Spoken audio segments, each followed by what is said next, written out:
Welcome back to Sunrise City. Well, now we turn our attention to another matter. It's got to do with the strikes. You do know about the minimum wage demand, the much referred tripartite agreement, which they say doesn't hold at the moment. We also remember ASUU themselves have also resumed their indefinite strike, which was suspended sometime last year.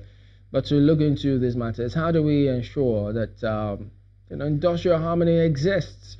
We've got here with us in the studio today Linus Ukamba, who is a former member, Industrial Arbitration Panel. Thank you for coming on this morning. Thank you very much. To start with, how seriously is the arbitration panel taken in this kind of cases? Unfortunately, the partners, social partners, do not consider the IAP as the first port of call. As a first port of call. In the Trade Dispute Act, for issues like this, you go to the Industrial Arbitration Panel. And the panel is best suited to address these issues, because the panel is made up of appointees of the government, mostly from the Federal Ministry of Labor, retired directors, and who are versed clearly in the issues of labor. And the NECA, Nigerian Employers Consultative Association, have their own appointees. And labor also have appointees in the IAP. So it's a tripartite institution made up of appointees of the social partners. The people who are quarreling have their appointees on the IAP. And they should have started from there, because mediation is much more relaxing to do than litigation. What kind of relationship or coordination do you think exists between the IEP and the Industrial Court? The Industrial Court also used to be tripartite. Used to be that NLC nominates people on the board on the NIC. But now the NIC has changed. It's now made up of lawyers appointed by the NIC. They are not representing anybody. They are just more or less a high court. So in the terms of tripartite relationship, the NIC is not the best as presently constituted. But if the issue with judgment, and the party is supposed to obey the judgment? Yeah, they are supposed to obey the judgment, because failure to obey judgment is an invitation to anarchy. So now we're at a point where Labour says to go on strike tomorrow, and saying that they had an agreement at the end of the tripartite meeting, and they agreed on 30,000 naira to be paid to the Nigerian workers. The federal government says it's 24 it can afford. We now have 22,500 that is being pushed by the governors.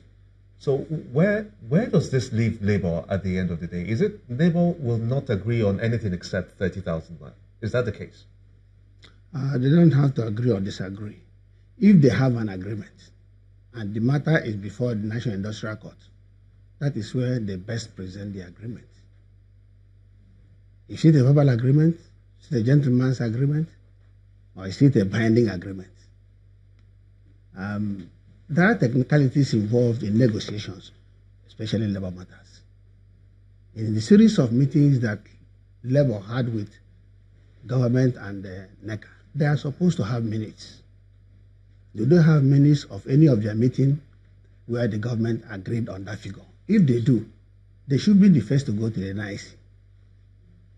They say, look, we have already agreed on this. Why are they withdrawing? Will Labour be wrong if they go on strike tomorrow, considering all the variables that have played out? I don't know about right and wrong.